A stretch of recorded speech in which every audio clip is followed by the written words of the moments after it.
माँ के बेटे बेटी होने के नाते हम इसको चिल्लाने नहीं देंगे।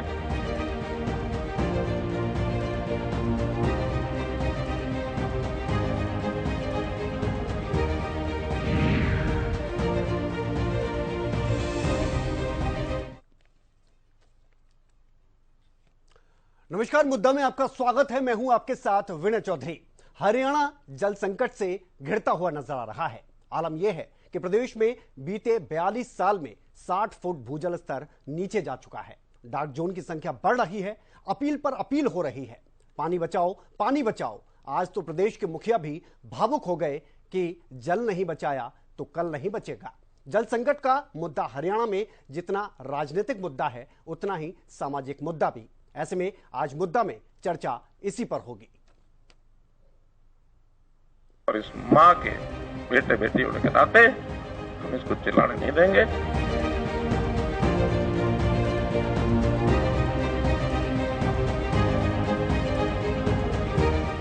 हरियाणा के मुखिया मनोहर लाल की ये भावुक अपील ये बताने के लिए काफी है कि हरियाणा में पानी की स्थिति काफी गंभीर है।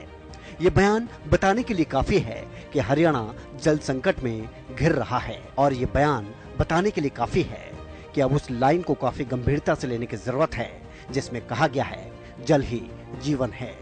जमीन में पानी की अधिकता और पानी की कमी दोनों ही खतरनाक चीज होती है। आज धरती माँ चिल्ला रही है कि मेरी रक्षा करें। धरती माँ के बेटी बेटा होने के नाते धरती माँ को हम चिल्लाने नहीं देंगे। ये शब्द हैं हरियाणा के मुख्यमंत्री मनोहर लाल के।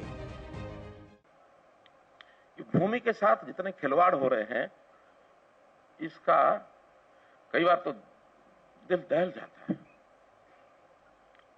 पिछले दिनों में एक हमने सीन देखा कि बेटियां मारी जाती थी। बेटी चिल्ला चला करके हम सब लोग कहती थी कि गर्भ में मुझे मत मारो। हमने एक अभियान चलाया, सफलता मिली। आज संयोग से 9 जून है। आज सेल्फी विद डॉटर, इस काम को भी आज के दिन शुरू किया गया था। मैं आज सवेरे देख रहा था। तो बेटियां बची हैं, लेकिन मित्रों, खास करके हमारे किसान भाइयों, बेटी चिल्लाई, बची। हमने प्रयत्न किए, कुछ प्रकृति ने हमारे ऊपर कृपा की, सारे समाज ने सहयोग किया, वो हुआ। लेकिन आज बेटी नहीं, आज मां चिल्ला रही है। और ये भूमि, ये मां है, धरती माता है। ये इस मां को चिल्लाने मत दो। हम बेटे बेटियां इसकी रक्षा करें, इसका दोहन करें, लेकिन इसका शोषण न करें। चाहे वो पहाड़ काटने की बात है, चाहे पानी की खींचने की बात है, चाहे वृक्ष लगाने की बात है, चाहे विकास के नाते, इन सब चीजों को हमको ध्यान रखना चाहिए। और इस मां के बेटे बेटी होने के नाते हम इसको चिल्लाने नहीं देंगे। मेरा इतना निवेदन। बहुत बहुत धन्यवाद।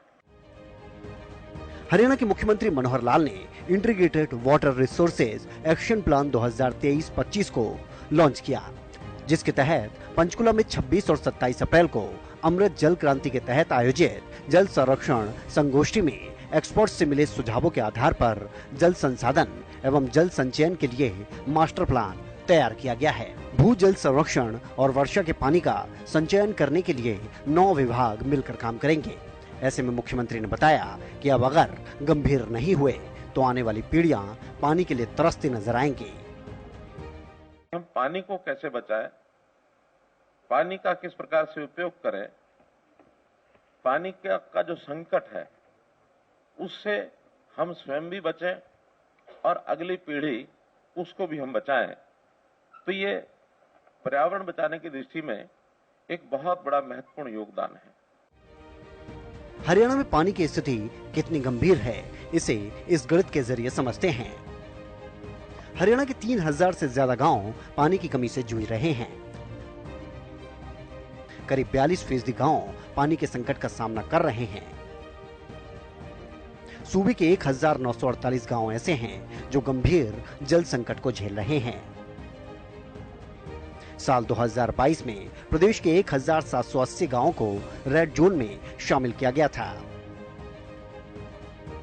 हरियाणा के 36 ब्लॉक डार्क जोन में हैं। हर साल सूबे में पानी 1 मीटर नीचे जा रहा है। लगातार गिरते जल स्तर को देखते हुए अलग अलग श्रेणियां भी बनाई गई हैं। गांव को गुलाबी, बैंगनी और नीली श्रेणियों में जल संकट के नजरिए से बांटा गया है। जल संकट का मुद्दा आज न सिर्फ एक सोशल मुद्दा है, बल्कि हरियाणा में ये राजनीतिक तौर पर भी बड़ा मुद्दा है। हर बार सदन में इस मुद्दे पर विपक्ष की तरफ से सत्ता पक्ष पर सवाल दागे जाते हैं। ऐसे में राजनीति से परे हटकर इस मसले पर गंभीर होने की जरूरत है और साथ आने की भी। तभी इस भीषण संकट से बाहर आ पाएंगे, और अगर ऐसा ना हुआ तो जो तस्वीर बन रही है वो बहुत ही भयावह होगी। Bureau report, Haryana news.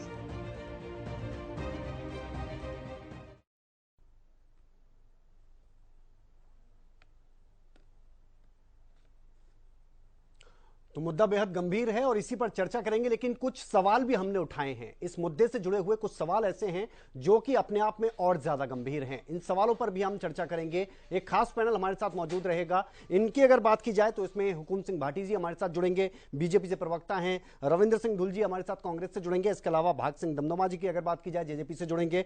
रजत पंडिता जी की अगर बात की जाए तो इनेलो से हमारे साथ जुड़ेंगे, और सुखवीर तंवर जी हमारे साथ स्टूडियो से जुड़ गए हैं, आम आदमी पार्टी से प्रवक्ता हैं। आप सभी का बहुत बहुत स्वागत है। सबसे पहले सुखवीर तंवर जी, मैं आपके पास ही आऊंगा, क्योंकि खास तौर पर अगर आपके नजरिए से देखा जाए, आम आदमी पार्टी के नजरिए से देखा जाए, तो सबसे बड़ी बात यह है कि इस मुद्दे पर राजनीति से ज्यादा अगर सामाजिक दृष्टि से देखा जाए तो ज्यादा बेहतर होगा, मुझे लगता है। विनय, इसमें कोई दो राय नहीं है कि जिस प्रकार का ये जल संरक्षण का मुद्दा है, और जल संरक्षण आज की आवश्यकता ही नहीं, हमारा सामाजिक कर्तव्य भी है। लेकिन जिस प्रकार से इस विषय की अनदेखी की गई, विगत के अगर हम 8.5 वर्ष की बात करें, देखिए जल संरक्षण के 2-3 महत्वपूर्ण बिंदु है जिनकी वजह से हम जल संरक्षण कर सकते हैं, बहाव को रोक सकते हैं। सबसे पहला है वृक्षारोपण। और जिस प्रकार से अगर हम बात करें, हरियाणा सरकार ने जो आपके साथ में गुड़गांव, फरीदाबाद और काफी लंबे उसमें अरावली पहाड़ी है, पहाड़ था, पहाड़ी बच गई। अरावली पहाड़ी में जिस प्रकार से पेड़ काटने की अनुमति राज्य सरकार ने, खट्टर सरकार ने पिछले कार्यकाल में दी, निश्चित तौर पे जिस प्रकार के आज बनावटी आंसू दिखाने का प्रयास कर रहे हैं, पर्यावरण का सत्यानाश करने वाले लोग हैं। ये आंकड़ों की बात कर रहा हूं। जिस प्रकार से सुप्रीम कोर्ट का उस मुद्दे पे फैसला आया था, वो अपने आप में देखने की बात है। इसके अलावा जो रेन वाटर हार्वेस्टिंग सिस्टम है, चलो हम एनसीआर को अलग रखते हैं, बाकी हरियाणा को अलग रखते हैं। एनसीआर में उसकी सबसे ज्यादा जरूरत है, और रेन वाटर हार्वेस्टिंग के नाम पे जिस प्रकार से जो अधिकारी हैं, जो इसके एग्जीक्यूट करने के अधिकारी हैं, जो जिम्मेदार हैं, उन्होंने किस प्रकार से रेन वाटर हार्वेस्टिंग सिस्टम की एग्जीक्यूशन को जो पलीता लगाया है, मैं नहीं समझता कि कौन इसके लिए जिम्मेदार है। लेकिन आप जांच करा के देख लें, जितने भी रेन वाटर हार्वेस्टिंग सबके लिए मैंडेटरी किया हुआ है, मेरा दावा है कि 90% से ज्यादा रेन वाटर हार्वेस्टिंग खराब मिलेंगे और वो पानी नीचे नहीं जा रहा है। इसके अलावा जिस प्रकार से वर्षा के जल का संग्रहण होना चाहिए, चलो हम और जिलों की बात ना भी करें, जिस प्रकार से विगत के जब से भारतीय जनता पार्टी की सरकार हरियाणा में शासन में आई है, गुड़गांव में जिस प्रकार से नाव चलती हैं, सारा शहर जलमग्न हो जाता है। उस बहुत ही बेशकीमती पानी को, जो वर्षा का शुद्ध जल है, उसके संरक्षण का कोई उपाय भारतीय जनता पार्टी ने नहीं किया। निश्चित तौर पे अनेक मुद्दों पे जो जल संरक्षण से संबंधित है, भारतीय जनता पार्टी की सरकार पूर्णतः विफल रही है। ठीक है सर, ठीक है। हुकुम सिंह भाटी जी हमारे साथ जुड़ गए हैं बीजेपी से। भाटी साहब, अगर एक प्रदेश का मुखिया भावुक हो जाए तो आप अपने आप में समझ सकते हैं कि कितना बड़ा संकट है ये। और इस संकट की अगर बात की जाए तो विपक्ष की तरफ से सवाल उठाए जाते हैं कि जिम्मेदारी के साथ अगर काम किया गया होता तो ये हालात ना होते। विनय चौधरी जी, देखिए जी मुख्यमंत्री जी का भावुक होना बहुत स्वाभाविक है, क्योंकि हरियाणा प्रदेश में जिस तरह का जो जल संरक्षण में, ये आज का मुद्दा नहीं है, 2014 में आपके टीवी चैनल से हमने डिबेट किया था। उससे पहले कांग्रेस समय में जो जल संरक्षण की नीति थी जी कागजों पर थी, उसको अमली जामा नहीं पहनाया गया। 2014 से जो सुधार किए हैं, देखिए अभी आपने भी रिपोर्ट दिखाई है, 36 ब्लॉक इसके डार्क जोन में हैं जी जो बहुत बड़ा, जो गांवों में, कुछ गांवों में पानी का संकट है। जी हरियाणा सरकार ने और केंद्र सरकार ने हर घर जल वो और उसकी व्यवस्था की।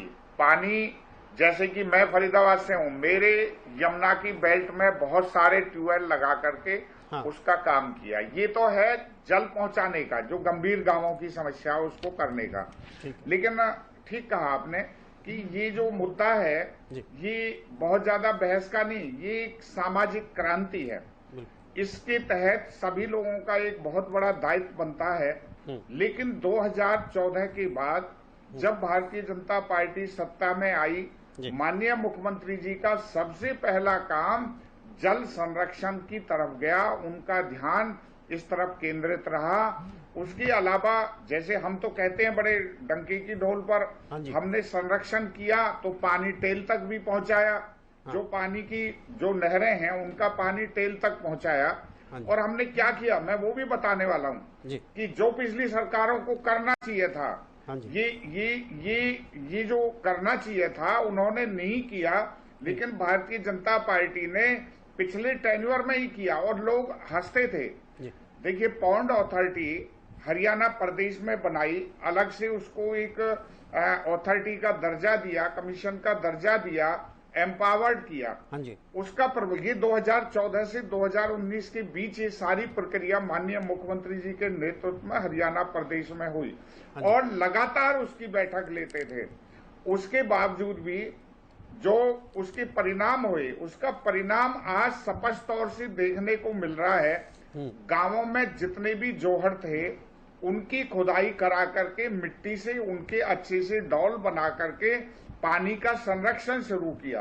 क्योंकि एक बहुत बड़ा उदाहरण गुजरात का है। माननीय उस समय नरेंद्र मोदी जी मुख्यमंत्री थे, तो उन्होंने नर्मदा योजना से जोड़ करके गांवों के तालाबों को लबालब किया और उससे वहां का जल स्तर बढ़ गया। ये प्रैक्टिकल उदाहरण पूरे देश के सामने है। माननीय मुख्यमंत्री जी ने उसी को आधार बनाते हुए जल के संरक्षण की प्रक्रिया शुरू की और गांवों में जो तालाब हैं वो मैं आपको विनय चौधरी जी, मैं कोई ये नहीं कि आपके टीवी चैनल पर बैठ कर, लेकिन आप आंकड़ों में आप आरटीआई देख लीजिए। मैं ये कल इस बैठक में था, इस पॉन्ड अथॉरिटी की बैठक में था। बहुत सारे लोग उन्होंने बुलाए थे, मैंने खुद वो सब वक्तव्य उनका सुना। उसमें हर गांव में पानी को रोकना और अगर पानी उन तालाबों में ज्यादा है तो वो सिंचाई के लिए यूज करना, जो ये पायलट प्रोजेक्ट शुरू हो चुका है। उसके अलावा लगातार वर्ष भर उन तालाबों में पानी रहे। भाटी साहब, जो कदम आपकी तरफ से उठाए जा रहे हैं, जी, उनके बारे में मैं कुछ नहीं कह रहा हूं। जो आपके कदम उठाए जा रहे हैं, मैं कह रहा हूं कदम उठाए जा रहे हैं, लेकिन बावजूद उसके जो आप चीजें गिना रहे हैं, पिछले 10 साल की अब तक की बात की जाए ना भाटी साहब, 1 मीटर जल स्तर हर साल नीचे जा रहा है सर, बावजूद इसके। नहीं, मैं उसी की तरफ आ रहा हूं। अब इसके परिणाम, सकारात्मक परिणाम देखिए। पहले तो गांवों में टेंडर छोड़ना, उनकी खुदाई कराना, उनकी चार दीवारी को बनवाना, ये सारा काम सरकार ने लगभग पूरा कर लिया है। मतलब 90% तक का ये काम पूरा हुआ है। दूसरी बात, अब पानी उसमें इकट्ठा हो रहा है, क्योंकि सबसे बड़ी समस्या गोबर की है। इन तालाबों में जो पानी आता है, क्योंकि गांवों में पशु हैं, तो उसमें जो गोबर से वो नालियां रुकती हैं और बिल्कुल प्राकृतिक तरीके से पानी को बहा करके वहां लाया जाए। बीच में पत्थर हैं, दूसरी चीजें लगा करके गोबर को किसी भी तरह रोका जाए। लगातार सफाई ये सरकार ने किया है। अभी मैं सुखबीर जी को सुन रहा था, उन्होंने कहा वाटर हार्वेस्टिंग को जो है वो लागू नहीं किया। ये पहली सरकार है माननीय मनोहर लाल जी के नेतृत्व में जो हरियाणा प्रदेश में हुड्डा, चाहे अपना जो HSSI DC है, उनको भी पूरी वार्निंग देकर के पानी को जो संरक्षण का काम शुरू किया, जो जैसे कि स्कूल ग्राउंड है, दूसरे जो और जो इंस्टीट्यूशंस हैं सिवाय हॉस्पिटल्स को छोड़ करके सबको वाटर हार्वेस्टिंग मैंडेटरी किया और उसके आज परिणाम नजर आ रहे हैं और मुझे लग रहा है कुछ वर्षों में ये बड़े सकारात्मक परिणाम होंगे। ठीक है बाकी विपक्ष के पास मुद्दा नहीं है, विपक्ष ने किया नहीं, कांग्रेस ने किया नहीं, INLD ने किया नहीं। अब ये सारे चीजें जब हुई हैं, पॉन्ड अथॉरिटी क्यों नहीं बनाई? आज ये लोग बातें करते हैं, राजनीतिक बातें करते हैं, पहले क्यों नहीं बनाई? ठीक है सर, जवाब ले लेते पूर्व की सरकारों की बात कर रहे हैं ना आप सर, जवाब ले लेते भाटी साहब, जवाब ले लेते पूर्व की सरकारों की बात कर रहे हैं। संकोच नहीं है। ठीक है सर, पूर्व की सरकारों को ले लेते, उल्टा उन तालाबों की जमीनों को घेरने का काम किया। उस पर रिएक्शन ले लेते सर, रिएक्शन ले लेते हैं। रविंद्र सिंह धुल जी, नहीं आगे बढ़ते, थोड़ा सा उनके पास भी जाते हैं। रविंद्र सिंह धुल जी क्या कहेंगे सर, पूर्व की सरकारों को जिम्मेदार ठहराया जा रहा है, 2014 से पहले क्या हालात थे और अब के हालात को किस तरह से देखते हैं? मैं थोड़ा सा लेट जुड़ा था, प्रश्न एक बार मुझे रिपीट कर। सर प्रश्न ये है कि 2014 से पहले की अगर बात की जाए तो 2014 से पहले जल संकट को लेकर क्या हालात थे हरियाणा में, अब क्या हालात हैं? और जिस तरह से भाटी साहब बात कर रहे हैं कि पूर्व की सरकारों ने जितना काम नहीं किया उतना काम हमने किया, हालात उस समय भी बेकार थे।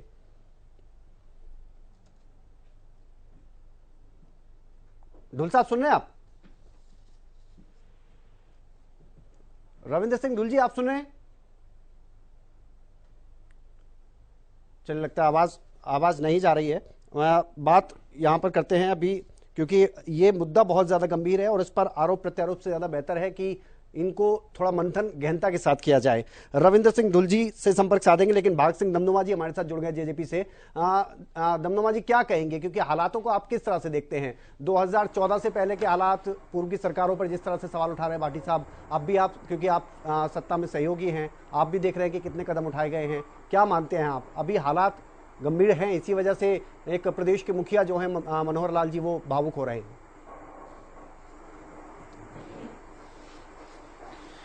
देखिए विनय जी, ये जो माहौल है, ये हालात हैं, ये अकेले हरियाणा प्रदेश के लिए नहीं, ये पूरी दुनिया के लिए पानी का संकट है। जिस प्रकार से हमारा जो दिनचर्या है, उस प्रकार से यदि हम इस मुद्दे को सामाजिक तौर पर देखें तो बहुत कुछ करना अभी बाकी है इन मुद्दों पर।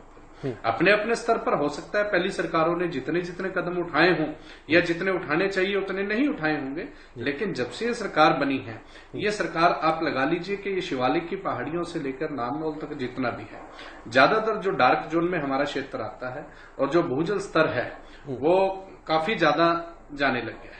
तो इसके लिए जो बरसातों के लिए पौंड है, चेक डैम्स जैसे कह देते हैं, ये इरिगेशन डिपार्टमेंट इसके लिए पूरी जोर शोर से काम कर रहा है और साथ ही इसके साथ फॉरेस्ट डिपार्टमेंट ने अपने अपने क्षेत्रों में जहां जहां जंगली जानवरों का भी आना जाना रहता है, उनकी व्यवस्था के लिए भी होता है, तो अपने अपने जंगल में पानी की इस प्रकार से व्यवस्था करवाई गई है, इस प्रकार से चेक लगाए गए हैं ताकि पानी का वहां पर एकदम रोका जा सके।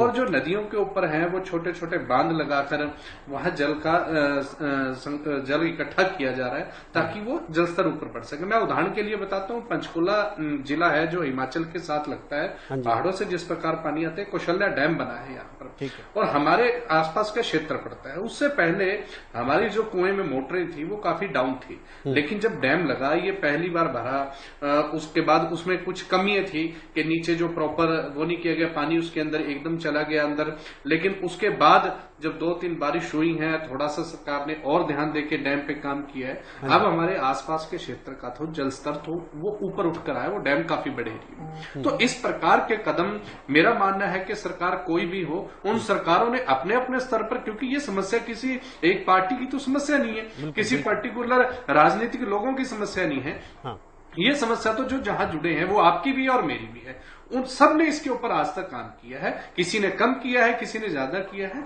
लेकिन अब हमारी सरकार इस पर विशेष ध्यान दे रही है। पॉन्ड्स और चेक डैम का जितना निर्माण होगा, बरसाती पानी इस धरती में जितना इकट्ठा होगा वो पानी अंदर जाएगा, इस प्रकार से वाटर लेवल ऊपर आएगा, जिसपे सरकार पूरी तरह से बजट का प्रावधान इरिगेशन डिपार्टमेंट के माध्यम से, बजट का प्रावधान फॉरेस्ट डिपार्टमेंट के माध्यम से और अन्य भी है। जिस प्रकार आप मानने के क्षेत्र में किसी स्कूल के पास काफी जगह है तो वहां भी पंचायती स्तर पर भी प्रयास किए जा रहे हैं ग्रामीण स्तर पर भी कि वो खाली पड़ी जमीन में कुछ इस प्रकार की व्यवस्था करे कि उसमें आसपास का सारा पानी इकट्ठा हो जाए और आसपास का जल स्तर, आसपास के पेड़ पौधों के लिए, पक्षियों के लिए, जानवरों के लिए जो शहरों में भटक कर आ जाते हैं, उनकी पानी की जो वहां पे है वो कोई दिक्कत ना है। क्योंकि अमूमन क्या होता है, जो जंगल के पास क्षेत्र है वो अभयारण्य है, जिस प्रकार से जानवर वहां पानी नहीं मिल पाता, वो शहरों की तरफ, हाईवेज की तरफ आते हैं और दुर्घटना का कारण बनते हैं। लेकिन पिछले काफी समय में हमारे क्षेत्र में, इसमें शिवालिक की पहाड़ियां, क्योंकि पूरे हरियाणा में सबसे बड़ा जंगल यही है, इस क्षेत्र में जितनी पानी के लिए व्यवस्था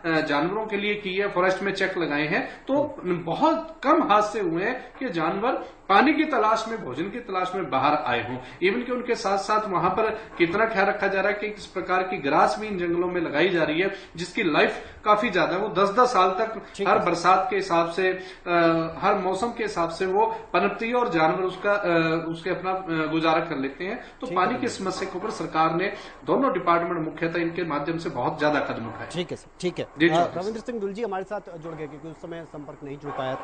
अब मैं ये कह रहा था कि पूर्व की सरकारों पर सवाल उठाए जा रहे हैं। 2014 से पहले जल संकट को लेकर आप हरियाणा में क्या हालात देखते हैं और अब के हालात को आप किस तरह से देख रहे हैं? देखिए, यदि मैं इसको 1 मिनट के लिए राजनीति से परे मैं बात करूं तो जल एक ऐसी चीज है जिसका इस धरती के ऊपर उपलब्ध का बिल्कुल एक लिमिटेड क्वांटिटी के अंदर है। उसके अंदर कोई क्वांटिटी ना बढ़ सकती है ना घट सकती है, लेकिन जनसंख्या लगातार बढ़ रही है। तो हम आज से 10 साल 12 साल पहले के हालात को आज के वर्तमान हालात से किसी भी कंडीशन में ना तो कंपेयर कर सकते हैं, ना ही कंपेयर करने का मतलब है। तब उस समय पर जो है जल की उपलब्धता थी, उसका सर्वश्रेष्ठ उपयोग किया गया, ऐसा नहीं है कि नहीं किया गया। उस समय पर इरिगेशन की नई टेक्निक्स आई, जैसे ड्रिप इरिगेशन या सारी चीजें जो आई है, उनका जो एक मैं कहता हूँ कि आविष्कार जो है या फिर उसका अनुपालन जो है, जो चीजें आई है, वो उस समय पर स्टार्ट हुआ। तो आज के दिन में जो है इसके अंदर बढ़ोतरी हो रही है। सरकार एक नई योजना इसके अंदर लेकर के आती है और जल संरक्षण के लिए अंतर्राष्ट्रीय भी बहुत बड़ा बजट मिलता है। तो ये अलग अलग चीजें लगातार चलती रहती है। ऐसा नहीं है कि भाई आज के दिन में चली है तो पहली है थी नहीं, जल की पहले भी सुरक्षा हुई है, ऐसा नहीं है कि नहीं है। ग्राउंड वाटर भी लिमिटेड है, अब लगातार डिप्लोर और लगातार घट रहा है। ये दिखता नहीं है कि हरियाणा के अंदर लगातार जो है ग्राउंड वाटर की उपलब्धता घट रही है, ये एक सच्चाई है। क्योंकि ग्राउंड वाटर का लगातार दोहन भी बढ़ रहा है, ये भी एक बहुत बड़ी सच्चाई है। लेकिन उसको रोकने के लिए क्या किया अब सरकार ने? तो वर्तमान सरकार ने तो क्या किया, किसानों के जो ट्यूबवेल के कनेक्शन थे उनको कर दिया, बंद कर दिया। इलेक्ट्रिसिटी वाले जो कोई जिले, कोई प्रदेश, कोई क्षेत्र जो है ब्लैकलिस्ट कर दिए कि हम ऐसा नहीं करेंगे। तो बहुत सारी चीजें सरकार ने की जिनकी उस समय में क्रिटिसिज्म हमने भी किया। हमने भी कोई ऐसे कार्य किए होंगे जिनका क्रिटिसिज्म उस समय पर विपक्ष ने किया होगा। तो सरकारों ने लगातार प्रयास किया। मैं कहता हूँ कि एक ज्वाइंट प्रयास होना चाहिए और सरकारों को लगातार सुझाव लेना चाहिए विपक्ष से भी कि क्या क्या नया किया जा सकता है। इसको राजनीति से इसलिए नहीं कंपेयर किया जा सकता क्योंकि हर दिन का और हर साल का जो आपका जल है, जल की उपलब्धता और जल की डिमांड, दोनों चीजें अलग अलग है। तो उनको कभी भी कंपेयर करना मेरे हिसाब से गलत होगा। तब माइनस बनी, बहुत कुछ तब भी हुआ। जल को आपको हरियाणा के अंदर इरिगेशन के अंदर लेके जाने के लिए आपको जो गांव के अंदर, हमें पता है कि जब हरियाणा बना था उस समय हरियाणा में कितने गाँव के अंदर पेयजल की व्यवस्था थी। हमें पता है कि आज के दिन में हरियाणा में क्या है। बहुत बदलाव हुआ है और बहुत बदलाव आगे भी होगा। और इससे भी गंभीर स्थिति आएगी। पंजाब देखो आप, जल के मामले में कितना खतरनाक, खास करके पेयजल के मामले में। और जो जमीन के अंदर जो पानी है, भूजल के बारे में कितना ज्यादा खतरनाक स्थिति से गुजर रहा है। आज के दिन में कैंसर की समस्या, ये सभी इन्हीं के कारण तो आ रही है। बहुत कुछ है करने को, ऐसा नहीं है कि नहीं है। सही है, सही, बिल्कुल। रजत पंजेटा जी, आप क्या मानते हैं? क्योंकि देखो पूर्व की सरकारों को लेकर भी सवाल उठते रहे हैं, मौजूदा सरकार पर भी सवाल उठ रहे हैं, जल संकट को लेकर बार बार अपील की जा रही है, लेकिन वो गहराता हुआ नजर आ रहा है। आप क्या मानते हैं कि क्या कारण क्या है कि लगातार इस तरह के हालात जो हैं वो गंभीर होते जा रहे हैं और ज्यादा? देखिए, आपने अपने शुरुआती वक्तव्य में ही बताया कि आज 1 लीटर तक जो स्तर है जो नीचे आ गया है।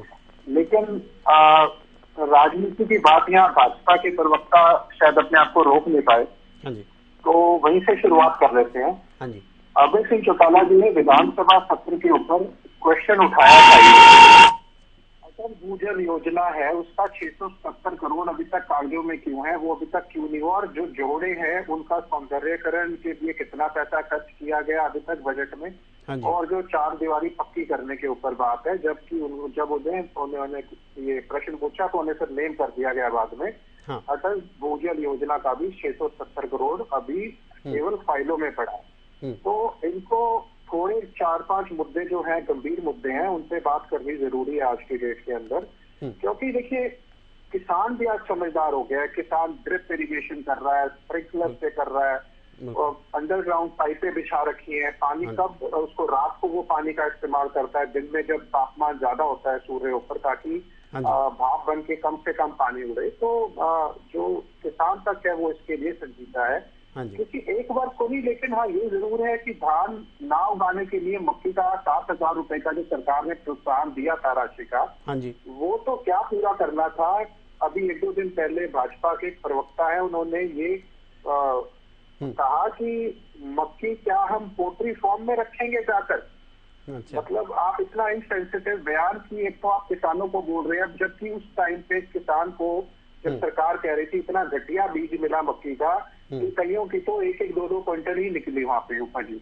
तो किसान की दोहरी मार पड़ गई। इधर सरकार ने कहा कि आप करोगे, हम इंसेंटिव देंगे 7,000, ना वो इंसेंटिव मिला। चलो उस पर नहीं आते, लेकिन अगर हम बात करें छोटा सभी के ऊपर मैं पॉइंट दे देता हूँ, थोड़ा संक्षेप में रखता हूँ। अगर हम बात करें यहाँ पे, तो निश्चित तौर पे ह्यूमन कंजम्पशन जो है वो बड़ी है। लेकिन अगर ह्यूमन कंजम्पशन बढ़ गया, उसको तो चलो आप पेयजल को तो ये सरकार का दायित्व है कि पीने का पानी उपलब्ध कराए, उसको उसके ऊपर तो कॉम्प्रोमाइज नहीं कर सकते। लेकिन जहाँ पे पानी जो इंडस्ट्रीज हैं वो एक्सट्रैक्ट कर रही हैं, जहाँ पे बियर बॉटलिंग प्लांट लगे हैं, शराब की फैक्ट्री लगी है, या पानी के वाटर बॉटलिंग प्लांट है, जो कि पानी दोबारा धरती में भी नहीं जाएगा, वो धरती रिचार्ज नहीं हो सकती। तो उसके ऊपर सरकार ध्यान दे कि जिस जगह पर पानी खारा है वहां पे ऐसे इंडस्ट्रीज को लगाने का काम करे, ना कि जहाँ पे पानी खेती के लिए, पीने के लिए है, जो जीवन है, पानी जो है हमारे रेखा है, उसको वहां पे नहीं होना चाहिए। और वाटर ट्रीटमेंट प्लांट्स हैं वो ज्यादा से ज्यादा लगाने का काम करें। जहाँ तक रेन हार्वेस्टिंग की बात है, तो एक घर के अंदर 250 गज का एक पानी एक कुएं के अंदर आप सेव कर भी दो, जो आप बोलते हैं जो हमारा रेजिडेंशियल सेक्टर है। लेकिन जहाँ ज्यादा खुला मैदान है, मैं बागसिंह जी की बात को आगे बढ़ाऊंगा, जहाँ ज्यादा खुला मैदान है, मतलब आप लगा लिए 5 एकड़ 10 एकड़ जगह है जहाँ पानी ज्यादा एकत्रित हो सकता है। हमने अपने समय में मोरनी में भी एक बिलवा रखा है, जो बिल्कुल रोड के पास ही, वहाँ जानवर वहाँ पानी पीते हैं, छोटा सा डैम है कौशल्या से पहले। तो देखिए, हमें हासी बुटाना जैसी, दादूपुर नलवी जैसी एस्टवायर का पानी, क्योंकि देखिए अब अगर ये पानी जाएगा दिल्ली तक, अब दिल्ली को यमुना से पानी देते हैं, 2 मिनट में दिल्ली चीखने लग जाता है कि हमारे को पानी नहीं मिल रहा है, हमारा इतना, अब हम कहाँ से दें, हम तो फिर भी दे रहे हैं। हथनीकुंड बैराज से हम पानी, वजीराबाद बैराज को पानी देते हैं, लेकिन वहां तक पानी जाते जाते वो पानी दूषित भी होता है, और हमें भी एक और सोर्स की जो है वहां पे जरूरत पड़ेगी। और दूसरा, ये जो अभी हमारी यात्रा शुरू हुई, तो हमने बार बार ये विधानसभा में भी उठाई बात कि ये दिक्कत है। जब हम गए आदमपुर चुनाव में, हमने तब ये बात उठाई कि वहाँ राजस्थान से पानी लेके, इलाहाबाद में भी राजस्थान से खरीद के पानी, पीने का पानी हरियाणा के लोग ले रहे हैं। खेती तो आप भूल ही जाइए, इसीलिए वहाँ पे फिर जो भी खेती होती है। तो अब जब हमने शुरुआत से शुरू करी, तो ये सरकार के ऊपर ही आ रहा हूँ। इन्होंने, सरकार ने अब जाके कम से कम ये माना है, पहले तो ये मना करते रहे, हमने कहा सड़कों की बुरी हालत है, पानी की समस्या है वहाँ, तो उन्होंने माना नहीं।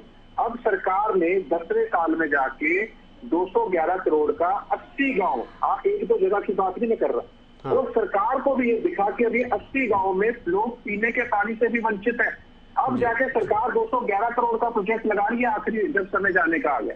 तो ये काम जो पहले हो जाना चाहिए था, इनसे हिसाब ये मांगा जाए। ये विपक्ष से सवाल पूछ रहे हैं, 9 साल तक आप सत्ता में बैठे कर क्या रहे थे भाई? आपको तब नहीं दिखा कि पीने के पानी की जरूरत है कि, और ये विधानसभा में ये तो जसपा के विधायक भी उठाते रहे कि पीने के पानी की समस्या हमारे इलाके में। क्या मैं गलत कह रहा हूँ कि भव्य बिश्नोई ने बात नहीं उठाई? मैं गलत तो नहीं कह रही।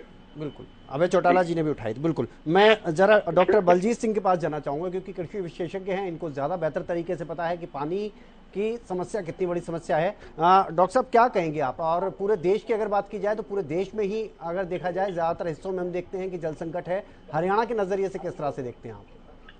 जी देखिए, मेरी आवाज आ रही है? जी जी डॉक्टर साहब बोलिए बोलिए। बिल्कुल, मैं ये समझता हूँ कि जो पानी का संकट है ये पूरा विश्वव्यापी संकट है, पहली बात तो ये है जी। और जहाँ तक भारत की और हरियाणा की स्थिति है, इसमें एक चीज तो साफ है कि पानी की जो कंजम्पशन है वो एग्रीकल्चर में बहुत ज्यादा होती है। हाँ जी। और इस दिशा में काम करने की बहुत ज्यादा जरूरत है, बजाय इसके के आरोप प्रत्यारोप हों भी हम ऐसी नीतियां अपनाएं एग्रीकल्चर में जिसमें पानी का प्रयोग कम से कम हो, और उसके ऊपर अभी तक जितना काम होना चाहिए था उतना नहीं हुआ। हमारे प्रदेश में जो पानी का लगाने का तरीका है फ्लड इरिगेशन जिसको बोलते हैं, यानी नाका काट के पूरा किला भरते हैं, ये दुनिया में सबसे वर्स्ट मेथड ऑफ इरिगेशन है, सबसे गलत है। इससे फसलों को भी नुकसान है, हमारी जमीन को भी नुकसान है, और पानी का प्रयोग बहुत ज्यादा होता, वेस्ट होता पानी। तो जब वो पुरानी सरकार थी, चाहिए सरकार थी, इनको इस बात पे ध्यान देना चाहिए कि एग्रीकल्चर के अंदर ऐसी टेक्नोलॉजी लगाई जाए जिसमें कृषि में पानी का प्रयोग कम हो। उदाहरण के तौर पर सबसे ज्यादा पानी हमारा धान में प्रयोग होता है, तो हम धान पे की जो बात करते हैं, या तो उस एक्सट्रीम पे जाते हैं या उस एक्सट्रीम पे, या तो कहते हैं धान बंद कर दो, वो भी गलत है। धान हमारी इम्पोर्टेंट क्रॉप है, धान का हम रिप्लेस नहीं कर सकते किसी भी चीज के साथ। दूसरी बात, धान की खेती हमारे किसानों के लिए इकोनॉमिकल भी है और फसलों के मुकाबले। इस बात का भी ध्यान रखना चाहिए। केवल कई मतलब भाषणों में कह देते हैं भाई धान में ज्यादा प्रयोग और इसके दूसरी फसलें, आप दूसरी फसलें देना चाहते हैं तो विकल्प देना चाहते हैं तो धान के बराबर उनकी इनकम हो, ऐसा आप उनका एग्जाम कीजिए। अब मक्की का आप मिनिमम स्पॉट प्राइस नहीं दे रहे हो, और एक तरफ कहते हो धान को बदल दो, और धान को बदलने के लिए जो स्कीमें हैं वो ग्राउंड के ऊपर नहीं लागू हो रही। मैं रियलिटी ये बता दूं, जो इंसेंटिव फार्मर को मिलने चाहिए धान की बजाय दूसरी फसल लगा रहा है उसको वो नहीं मिल रहे हैं, वो कागजों में ज्यादा है, ऑनलाइन का चक्कर है, किसान वो चक्कर में बेचारा फंस के रह जाता है। और सबसे महत्वपूर्ण बात तो ये है कि आप धान की जगह दूसरी फसल जो बीजना चाहते हैं उसकी खरीद सुनिश्चित कीजिए, उसका भाव इतना फिक्स कीजिए कि धान का अल्टरनेटिव बने, एक बात। दूसरी बात, जो आप वैकल्पिक जो विधियां जाना चाहते हैं कि जिसमें पानी का कम प्रयोग हो, उसमें मुख्य तौर पर फुहारा और ड्रिप इरिगेशन। तो फुहारा और ड्रिप इरिगेशन के अंदर ज्यादा से ज्यादा एरिया हो, इसके ऊपर सरकार ने ध्यान देना चाहिए। प्राइवेट कंपनियों के ऊपर निर्भरता है सारे की सारी, और प्राइवेट कंपनियां अपनी मनमर्जी के उनके रेट फिक्स करती हैं, और वो बहुत महंगा इवेंट बना दिया गया, जबकि उसके अंदर इतनी कोई बड़ी टेक्नोलॉजी नहीं है, कोई रॉकेट साइंस नहीं है। अगर सरकार अपने लेवल के ऊपर इसको इस बात को ले तो भी इसको हमने किसानों को बहुत सस्ते में उपलब्ध कराना है, और इसको जो है किसानों को उसके लिए जो है अवेकन भी करना है, उसको जो है उसके लिए तैयार भी करना है। तो ये विधि भी बहुत अच्छी है। तीसरी इंपॉर्टेंट बात है, मान लो आप ड्रिप इरिगेशन भी नहीं लगाना चाहते, तो उन किसानों को आपको इंसेंटिव दीजिए जो कम फसल, जिस फसलों में पानी कम प्रयोग होता है और वो ऐसी फसल उगाते हैं या ऐसी विधि अपनाते हैं, उनको इंसेंटिव दीजिए तो किसान अपनाएगा। केवल लेक्चर दिया जा रहा है कि भाई पानी ज्यादा प्रयोग हो रहा है, पानी की बचत करो, पानी की बचत करो, उसकी बजाय ग्राउंड के ऊपर स्कीमें आए और ग्राउंड पे लागू हों। एग्रीकल्चर में ऐसी संभावनाएं हैं कि आप कम पानी के अंदर भी काफी फसलें पैदा कर सकते हैं और पानी की बहुत बचत कर सकते हैं, और ये समय की जरूरत है, ये हरियाणा की जरूरत भी और भारत की तो दुनिया की भी। ठीक है डॉक्टर साहब, आता हूँ मैं आपके पास। तंवर साहब, मैंने सबसे पहला सवाल आपसे इसी को लेकर किया था कि राजनीतिक नजरिए से अगर देखा जाए तो आम आदमी पार्टी की तरफ से दो तरह की चीजें नजर आती हैं। एक तरफ तो आप हरियाणा में पानी की कमी को मान रहे हैं, जल संकट को मान रहे हैं, दूसरी तरफ दिल्ली सरकार की अगर बात की जाए, पंजाब सरकार की तरफ से बात की जाए तो वहां से पानी को लेकर अलग रवैया देखने को मिलता है, और आप समझ रहे होंगे मैं किस नजरिए में कह रहा हूं। देखिए, जैसा कि सभी पैनलिस्ट ने बताया और जो कृषि विशेषज्ञ उन्होंने बताया, जहाँ तक पानी का विषय है, ये ना सिर्फ हरियाणा, ना सिर्फ भारत, अपितु विश्वव्यापी समस्या है। और जिस परिप्रेक्ष्य में आप जानना चाह रहे हैं उसका मैं बताऊं, जिस प्रकार से अभी विषय आया, जिस प्रकार से पानी का कांग्रेस के प्रवक्ता SYL का मुद्दा था और एक दिल्ली में पानी, SYL का मुद्दा नहीं था, SYL का मुद्दा तो रजत भाई ने उठाया, जो डुल साहब कह रहे थे। निश्चित तौर पे जिस प्रकार से पंजाब के अगर हम पानी की बात करें, मैं तो डुल साहब की बात को आगे बढ़ा रहा हूँ कि वहाँ पे जो पानी है वो बहुत, जो भूमिगत जल है वो बहुत ज्यादा खराब है, पीने लायक नहीं है। और मैं यहाँ की भी अगर बात करूँ, आपके हम और भी ज्यादा आगे ना जाएं, जिला गुड़गांव की भी बात करें, हाँ जी, ये तो सबसे ज्यादा इनकम जनरेटिंग डिस्ट्रिक्ट है, लेकिन यहाँ भी पेयजल की समस्या है। यहाँ पीने का पानी साफ अच्छा पानी नहीं है। हाँ, यहाँ आधे से ज्यादा भूभाग में फ्लोराइड की मात्रा बहुत ज्यादा पानी में, और सरकार की तरफ से चाहे किसी भी पार्टी की सरकार रही हो, और पेयजल की समस्या का निदान नहीं हुआ है। हालांकि योजनाएं चल रही हैं सालों से, लेकिन समस्या वहीं की वहीं है। मेरा कहने का विषय ये था विनय भाई, जिस प्रकार से भारतीय जनता पार्टी के प्रवक्ता भाटी साहब ने बात करी, हाँ जी, मैं तो ये जानना चाह रहा हूँ कि आपके सारे जितने भी प्रयास आपने किए, उसके बावजूद एक बूंद भी पानी बचाया आपने? कहीं संरक्षित किया हो तो बता दें। इसके अलावा दक्षिण हरियाणा में जिस प्रकार से सारे साथियों ने बात रखी, हाँ जी, जल स्तर घट ही रहा है। अगर आप इतने ही बेहतरीन प्रयास कर रहे हैं तो कम से कम अगर आप बढ़ा नहीं सकते तो उस लेवल पे ले आए। आपने प्रोमो में जो बात बताई, हाँ जी, कि 1 मीटर प्रति वर्ष घट रहा है और अलग अलग जगहों में अलग अलग उसकी गहराई जा चुकी है। देखिए विनय, ये सब हवाई बातें हैं, धरातल पे कुछ नहीं है। जो मैंने रेन वाटर हार्वेस्टिंग की बात उठाई है, आप अपने चैनल के माध्यम से या विशेषज्ञों से चेक करा लें। मेरा दावा है 90% से ज्यादा रेन वाटरिंग हार्वेस्टिंग सिस्टम खराब पड़े हैं। यही धरातल की सच्चाई है और इन्हीं पे काम करने की जरूरत है, जो कि काम नहीं हो रहा है। ठीक है, भाटी साहब क्या कहेंगे? क्योंकि देखिए बहुत सारी योजनाएं हैं, बहुत सारे काम दिख रहे हैं, क्या कागजों तक ही है क्या? जिस तरह से चाहे तंवर साहब की बात की जाए, चाहे डुल साहब की बात की जाए, पंजेटा जी की बात की जाए, या फिर अभी हम जिस तरह से एक्सपर्ट से भी बात कर रहे थे, उन्होंने यही सवाल उठाए हैं कि धरातल पर वो चीज उस तरीके से नहीं असरदार नजर आ रही है। देखिए विनय जी, जब हम जो काम 2014 से 2019 तक भारतीय जनता पार्टी की सरकार में और 2019 से अब तक हमारी गठबंधन की सरकार जेजेपी के साथ मिलकर के जो काम किए, अगर हम उसकी चर्चा करते हैं तो हम राजनीतिक हो जाते हैं। चर्चा को उस चर्चा को आगे नहीं बढ़ाना चाहते। उपदेश तो सारे देते हैं, लेकिन उपदेशों के साथ 2 बातें आती हैं। क्या इनकी सरकार रही, इन्होंने अमल किया? अभी मेरे भाई वो रजत जी कह रहे थे कि अब इनका चलने का समय नहीं है, तीसरी बार आने का समय है। क्यों? क्योंकि जो पिछली सरकारें रही, कंपेयर करके तो देखना पड़ेगा। ये कहते हैं कि जो इन्होंने उपाय किए, क्या उसका प्रभाव आया? निश्चित तौर पर उसका प्रभाव शुरू हो चुका है और आने वाले वर्षों में उसका एक बेहतरीन प्रभाव देखने को मिलेगा। अगर इनको नहीं पता तो जाके आप गुजरात में देख लीजिए, जब वो पानी का संरक्षण किया, गांवों के जोहड़ों को भरा, तालाबों को भरा, तो उनका जो है जल स्तर कहां पहुंचा, वो आज हरियाणा में जो वो काम बिल्कुल अपनी पूरी गति पर आ गया है। सबसे पहली बात, मैं बलजीत जी को सुन रहा था, उन्होंने 2-3 बातें कही, मैं उन्हीं की बात को लेकर के आगे बढ़ता हूं। देखिए फसलों का विविधीकरण, ये पहली सरकार है जिसने फसलों का विविधीकरण की बात उठाई है कि क्योंकि प्रदेश में वो इलाका जहां धान की बहुत ज्यादा पैदावार नहीं होती, क्योंकि भूमि जो है वो जो है थोड़ी सी अलग है। मान लिया हम अपने करनाल की बात करें, कैथल की बात करें, वहां की जमीन अलग है, वहां पानी की मात्रा भी ज्यादा है। मैं अपने फरीदाबाद की बात करूं, गुरुग्राम की बात करूं तो पानी हमारा कम है। तो सरकार ने बात करी कि भाई आप धान ना बोएं, और धान नहीं बोने से उनको बोनस उसके ऊपर दिया गया। कहते हैं जी पोर्टल पर कौन जाएगा? पोर्टल आज कितना सक्सेसफुल है, किसान के खाते में सीधी पेमेंट आती है, पोर्टल से ही तो है ये सब कुछ। नहीं तो लाकर के जो है यहाँ पर गेहूं बाहर जो है उत्तर प्रदेश और दूसरे प्रदेशों से लाकर बेचा जाता था, धान यहाँ लाकर के कांग्रेस और INLD क्या करती थी, इन्हीं कामों में प्रॉपर्टी डीलिंग और माल को लाकर के यहाँ बेचना, इसी में तो ये लोग इन्वॉल्व रहते थे। और क्या था ये सरकार ने किया।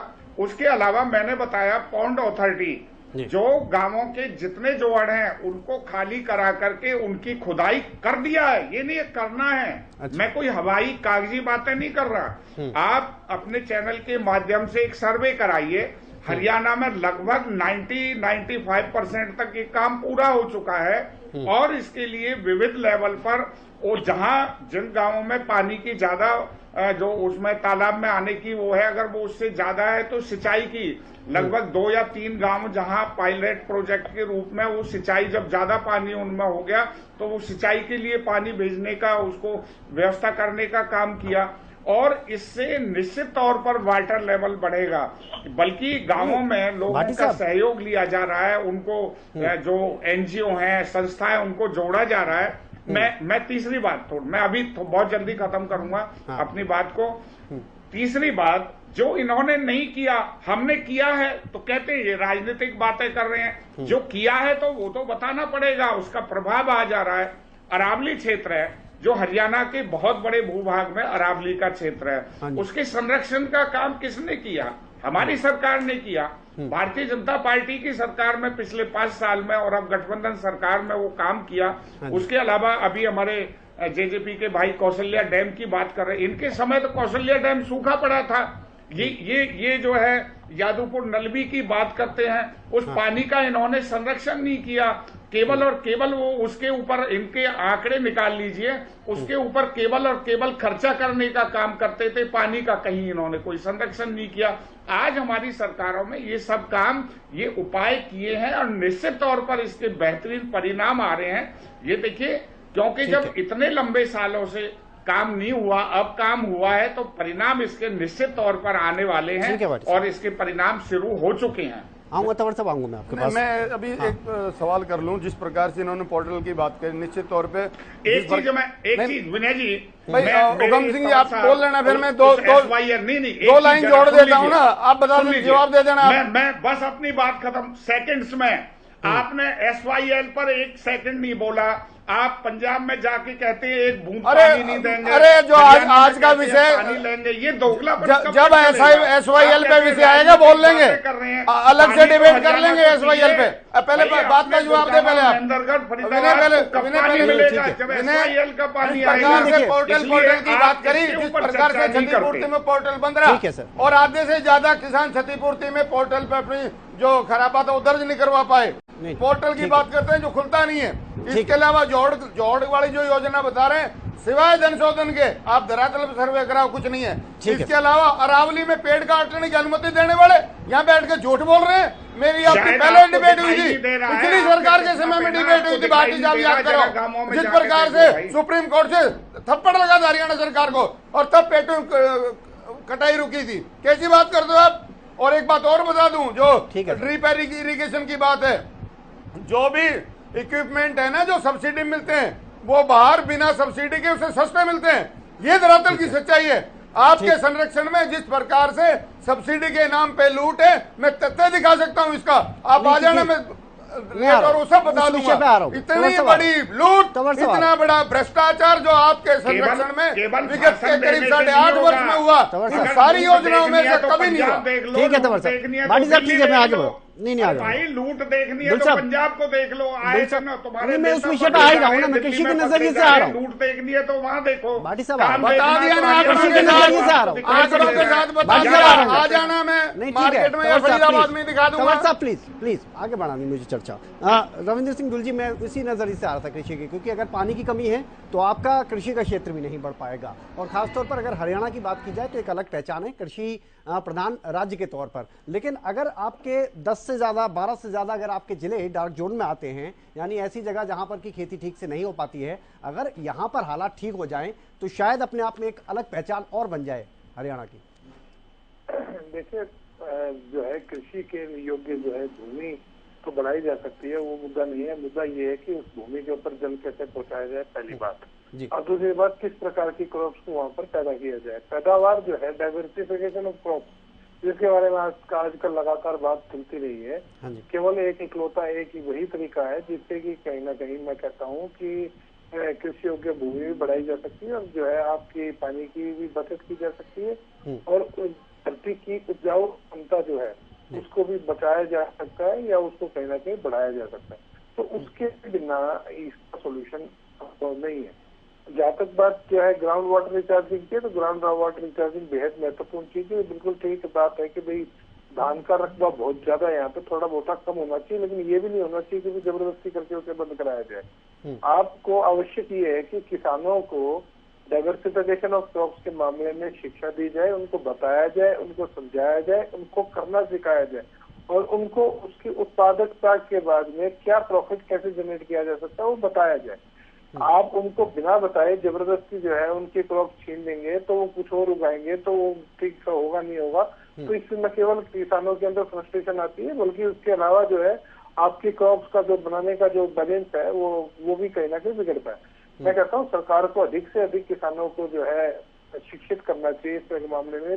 जागरूकता के अलावा शिक्षा बेहद महत्वपूर्ण है। मैं ये पूछना चाहता हूँ सरकार से, ग्राम क्षेत्र में कितने ऐसे केंद्र हैं, कृषि केंद्र हैं जहाँ पर भी इस प्रकार की शिक्षा दी जाती है किसानों को कि किस प्रकार की क्रॉप्स को जो है पैदा किया जा सकता है कम से कम पानी के इस्तेमाल पे और किस प्रकार के क्रॉप से अधिक जो है प्रॉफिट लिया जा सकता है। उसकी शिक्षा मेरे हिसाब से बिल्कुल जीरो है।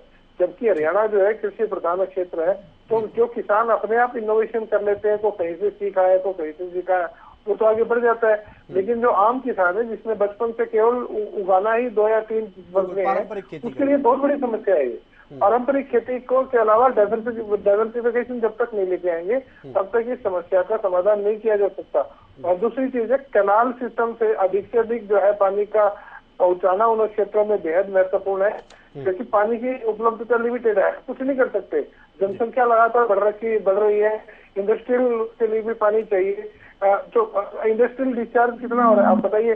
केवल गुड़गांव के आसपास की यदि आप नाले या नदी नाले देखेंगे, कोई भी जगह देखेंगे, हरियाणा के पास अपनी खुद की तो उत्पादक नदी के मामले में तो जीरो है।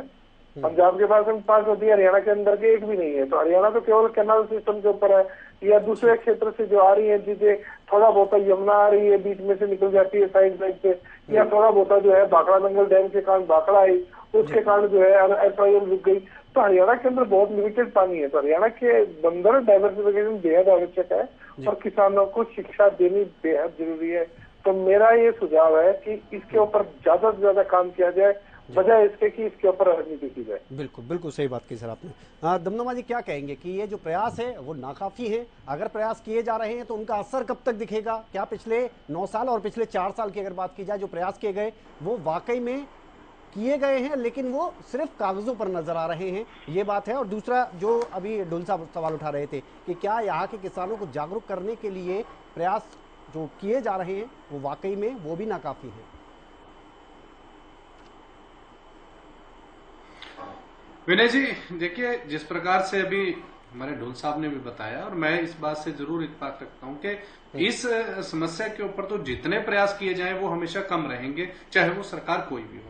लेकिन जिस प्रकार इन्होंने बात उठाई कि कौन से कृषि केंद्र, मैं बताना चाहता हूं कि हरियाणा प्रदेश के जो पैक्स हैं, सहकारी समितियां हैं, जो किसानों को बिना ब्याज के साथ लोन के साथ जोड़ रखा है, जिन्होंने जो 1.5 लाख की जिसकी लिमिट है, 75,000 रुपए या 1 लाख रुपए तक नगद है और उसके बाद उनको खाद के लिए ऋण दिया जाता है जिसकी एक भी 0% इंटरेस्ट के ऊपर है यदि जिसका लेन देन अच्छा है। जब वो सेमिनार लगाते हैं, कृषि केंद्र के गांव-गांव सेमिनार लगाए जाते हैं, जाकर इस सरकार में लगाए हैं, हमारे शिवालिक क्षेत्र में लगाए हैं और यहाँ से लोग करनाल नीलोखेड़ी तक गए हैं और इवन के पंचायतें भी जब इस बारे में ग्राम सभा की बैठकें करती हैं तो उस बारे में इस बात पर विशेष बल दिया जाता है कि आप पानी का बचाव किस प्रकार कर सकते हैं। सहकारी समितियां होगी, पैक्स होगी, ग्राम पंचायतों स्तर पर होंगे, तो गांव में जाकर जागरूक किया जा रहा है कि जो पंचायती जमीन ज्यादा खुली पड़ी है उसमें अपने कुछ, अगर पंचायत के पास फंड्स हैं, क्योंकि कई पंचायतों के पास अपने फंड्स हैं, तो उसमें आप जो वाटर का है उसको रोकने का है, जल को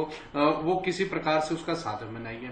उसके बाद जो ये है रेन वाटर हार्वेस्टिंग सिस्टम है, इसके बारे में मैं इस बात से भी रखता हूं कि जिन्होंने प्राइवेट लगाए हैं कि सिर्फ जो शहरी क्षेत्रों के अंदर के सरकार को दिखाने के लिए प्रोजेक्ट लगा लिया, वो काफी हद तक इसमें कोई दो राय नहीं है कि उसकी जो देख रेख है वो कहीं फॉर्मेलिटीज के तौर पर कहीं उन्होंने लगाए हैं। यदि वो जिम्मेवारी स्वयं भी समझे और जितना नियम सरकार ने बनाए हैं वो नियम देखिए हर किसी को पूरे करेंगे, ये नियम तो सबके लिए, कोई अलग से कानून नहीं है, तो यदि वो भी पूरा करें, अपनी जिम्मेवारी ईमानदारी से निर्वहन करें, तो उन शहरी क्षेत्रों में भी जल स्तर बढ़कर बाहर आएगा। उसके अलावा जो ये ड्रिप सिस्टम है एग्रीकल्चर का, और ये भी बात कर रहे थे हमारे तंवर साहब, बात कर रहे थे कि वो बाहर जो सब्सिडीज के इक्विपमेंट्स हैं वो बाहर सस्ते मिलते। देखिए आज के टाइम में सब जागरूक हैं, यदि जिसको आप लेकर आइए, आप एक विद फैक्ट बात कीजिए, आप सब्सिडी वाला लेकर आइए सेम, और सेम बाहर से लेकर आइए, इस चीज के तो आपको मौका है, आपको बात कहने का प्रदेश की जनता के पास। लेकिन जब किसान है वो भोला भाला जरूर है, लेकिन इतनी वो समझ रखता है कि मुझे ये इक्विपमेंट,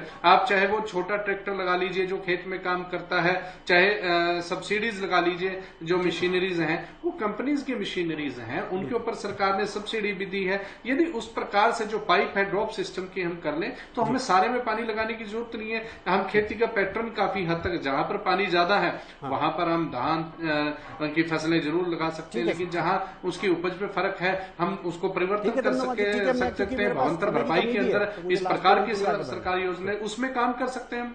ठीक है रजत मंजेठा जी, मैं लास्ट में ही उसमें सर 30 सेकंड के अंदर खत्म कर दूंगा।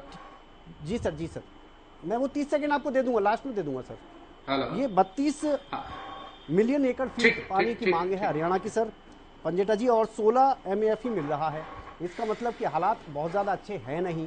अगर आपको क्या लगता है कि ये जो प्रयास किए जा रहे हैं, जिनको आप नाकाफी बता रहे हैं, और आने वाले समय में क्योंकि ये संकट और गहराएगा, तो फिर किस तरह से कदम उठाए जाए? इसमें मैं जवाब दे देता हूँ। पहले तो उस पर भी आएंगे कि पानी की अवेलेबिलिटी जो आपने 32 MAF की बात करी है, तो क्योंकि ये तो हमारे को इरादी ट्रिब्यूनल ने बोल दिया था कि हरियाणा के पास जो एसवाइल के लिए जो हमारे पास 14 पॉइंट कुछ 83 MAF जो है, वो उस समय हरियाणा की शॉर्टेज थी, आज वो 17 पॉइंट कुछ हो गई है जो हमारे को मिल रहा है उसको प्लस करके। उस पर मैं बात पे आता हूँ। यहाँ सबसे पहले 2-3 बातें उठी, 2-3 प्रवक्ताओं ने यहाँ पे किसान को कहीं ना कहीं जिम्मेवार ठहराया, और जो हमारे यहाँ पे वाटर वाले जो आपके पैनलिस्ट बैठे हैं, विशेषज्ञ बैठे हैं वाटर के ऊपर, उन्होंने भी यहाँ पे कहीं ना कहीं धान की बात कर दी। तो मैंने 2-3 बातें बताना चाहता हूँ कि किसान को आप जो बताना चाह रहे हैं, कुछ बातें आपको किसान बताना चाहेगा। किसान आपको ये बताना चाहेगा कि पहले तो धान मानसून में लगता है, मानसून का सीजन है, जब प्री मानसून आता है तब वो अपनी पौध तैयार करता है बरसात के पानी से। बरसात का पानी अपने आप में जो है वो चार्ज करता है धरती को। उसके बाद आजकल जो नई वैरायटी आ रही है वो बहुत कम समय ले रही है कि हम 85 दिन में तैयार हो जाती है। उसके बाद उसमें पानी भी सिर्फ 30 दिन लगता है, और पानी की भी जरूरत हफ्ते में 2 या 3 में या 4 बार ज्यादा से ज्यादा पड़ती है, और वो भी मानसून ही सारी कमी पूरी करता है। तो धान जो है वो आपका वाटर रिचार्ज कर रही है, धान पानी आपसे ले नहीं रहा। ये आपसे पानी कौन रहा है कि जो आपकी पेयजल है, जो आपकी फैक्ट्रियां हैं, पेप्सी, कोक, लिम्का, बियर, जो बदले में आपकी धरती को इतना प्रदूषित कर देती है, टॉक्सिन फेंकती है, जिससे कैंसर जैसी गंभीर बीमारियां होती हैं। अब बात आती है कि ज्यादा से ज्यादा डार्क जोन को कैसे जो है उसको उसका वाटर लेवल ऊपर लाया जाए। अब वाटर लेवल ऊपर लाने के लिए दादूपुर, नलवी और हाथी बुटाना का जिक्र मैंने इसलिए किया था कि अगर आपने कहा पैसा खर्च रहे थे, हम पैसा नहीं खर्च रहे थे। जितनी ज्यादा वाटर कैनाल सिस्टम होगा, इतनी ट्रिब्यूटरीज होगी, उतना डार्क जोन में पानी का लेवल ऊपर आएगा। आपको भाग सिंह जी ने कहा एक डैम बना हुआ, वाटर लेवल ऊपर आ गया, और उदाहरण के तौर पे अगर आप वहां किसानों की जमीन एक्वायर करेंगे, पक्की खाले बनाएंगे या नहरें बनाएंगे, जो छोटे कैनाल इरिगेशन होता है, तो उसमें पैसा तो खर्च होगा। आपने क्या किया, आपने वो नहरें बंद कर दी, वो पैसा खर्च कर रहा थी, मिट्टी बजाय की और बनानी थी, आपने उसका भी खत्म कर दिया। अब बात आती है मुख्य तौर पे जो आपका सवाल था कि ये जो कमी है हरियाणा की वो कैसे पूरी होगी। समय की कमी, थोड़ा आज मैं समय संक्षेप में आज मैंने एसवाईएल का मुद्दा बिल्कुल भी राजनीति के लिए नहीं उठाया था, भाजपा के प्रवक्ता ने राजनीति कर दी। सच में हरियाणा को जो पानी की, आप इसके केवल गुड़गांव नहीं है, और गुड़गांव के साथ साथ ये दिल्ली एनसीआर का जो पूरा एरिया है जहां पे पानी के वाटर टैंकर भर के जमीन से पानी खींच के लेके आ रहे हैं, वहां पे पूरा दिल्ली एनसीआर, नोएडा, गाजियाबाद, इतनी पॉपुलेशन हो गई है, इतनी ओवर पॉपुलेशन हो गई है, वह पानी की बिल्कुल सच्चाई है ये पीने के पानी की कमी, और आगे में संकट और गहराएगा। केवल क्या यमुना के ऊपर, मैं राजनीति नहीं कर रहा, केवल क्या हरियाणा के यमुना के ऊपर, क्या हरियाणा का पानी अगर सूख गया फिर तो पूरी दिल्ली प्यासी मर जाएगी। एसवाईएल का पानी जो है वो इसीलिए जरूरी है, उसमें केवल सतलुज नहीं है, रावी और ब्यास नहीं है। तो आपको ये समझना पड़ेगा, ये एक मतलब मैं कहता हूँ जीने के लिए वो पड़ जाएगा। और कृषि, और खत्म कर रहा हूँ, जब कृषि की आप बात कर रहे हो, कृषि को दोषी ठहरा रहे हो, आप अन्न नहीं उगाओगे तो खाओगे क्या, तो वैसे ही मर जाओ। ठीक है, ठीक है सर। डॉक्टर बलजीत जी, बहुत कम समय है सर, संक्षेप में मैं आपसे पूछना चाहूंगा कि 1,77,400 एकड़ से भी ज्यादा ऐसी जगह है जहां पर कि धान अब लगभग धान की खेती को खत्म कर दिया गया है। सरकार इसे अच्छे प्रयासों के तौर पर मानती है। आप किस तरह से देख रहे हैं और फिलहाल के हालात जो गंभीर होते जा रहे हैं उन्हें लेकर आपका क्या कहना है? सर बहुत संक्षेप में जवाब चाहूंगा, लास्ट कमेंट के तौर पर। देखिए, मैं तो पहले भी कह चुका हूँ, खेती धान का एरिया कम करने की बजाय मैं कह रहा हूँ धान की ऐसी विधियां भी अपनाई जाएं, लोग धान भी उगाएं और पानी भी कम हो, और उसके लिए सरकार इंसेंटिव दे। उदाहरण के तौर पर डायरेक्ट जो हमारा डीएसआर सिस्टम से हम जो धान की उजाई करते हैं, डायरेक्ट सोइंग, जिसमें पानी की बहुत कम लागत होती है, और क्योंकि ये नई विधि है तो किसान अपनाने में हिचक रहा है। वहीं किसान को अगर आप आर्थिक मदद दोगे तो उस विधि को अपनाएगा तो धीरे धीरे फिर वो बढ़ता जाएगा एरिया। ठीक है डॉक्टर साहब, समय की कमी माफ करना सर, मुझे आपको रोकना पड़ेगा, आपको रोकना पड़ेगा, माफ करना सर।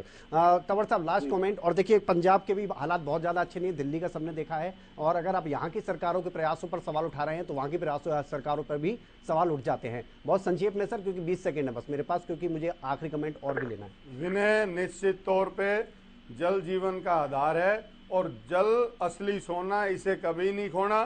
सारी सरकारों की मिली-जुली जिम्मेदारी है कि जल संकट से, जल संरक्षण से कैसे हम इस वैश्विक समस्या से अपने देश में, अपने इस उत्तर भारत में कैसे छुटकारा पाएं। बिल्कुल। भाटी साहब लास्ट कमेंट बहुत संक्षेप में सर।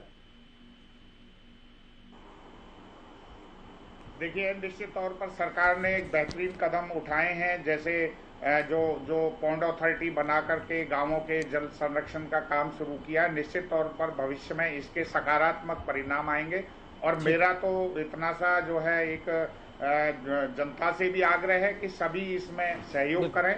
निश्चित तौर पर सरकार ने जो उपाय अपनाए हैं वो जल संरक्षण का बढ़ावा देने में बहुत कारगर भविष्य में साबित होने। ठीक है डुल साहब, बहुत कम समय है क्योंकि मुझे लास्ट कमेंट दमदमा जी से भी लेना, प्लीज सर।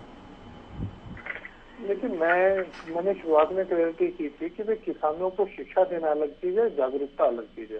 टैक्स जागरूकता लेकर के आते हैं, टैक्स के अलावा इनको एक परमानेंट सिस्टम वहाँ पे बनाना पड़ेगा जिससे इनको शिक्षा मिले। बहुत जल्दी सीखता है किसान सिखाइए और डाइवर्सिफिकेशन की तरफ उसको लेकर के जाइए, ना कि उन बातों को घुमाइए। ठीक है दमदमा जी, लास्ट कमेंट सर। आप 30 सेकंड मांग रहे थे लेकिन 30 सेकंड नहीं है मेरे पास, मुझे भी देना 10 सेकंड।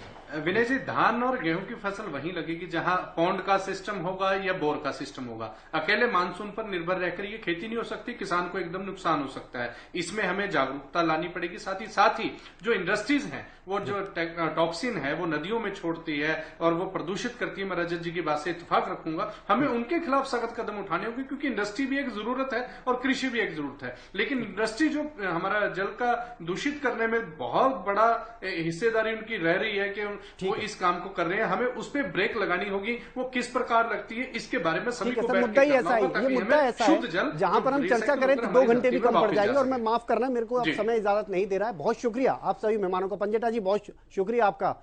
लेकिन सबसे बड़ा मुद्दा यही है कि ये जल संकट जो गहराता जा रहा है इसको दूर कैसे किया जाए। और कुछ पंक्तियों के साथ आज की इस चर्चा का समापन मैं कर रहा हूं। धरती पर जल संकट व्याप्त है और शायद मानव की बुद्धि समाप्त है। पानी की बूंद बूंद भी बच जाए तो बचा हुआ पानी भी पर्याप्त है। मुद्दा में फिलहाल इतना ही। आप बने रहिए हरियाणा न्यूज के साथ। नमस्कार। माँ के बेटे बेटी होने के नाते हम इसको चिल्लाने नहीं देंगे।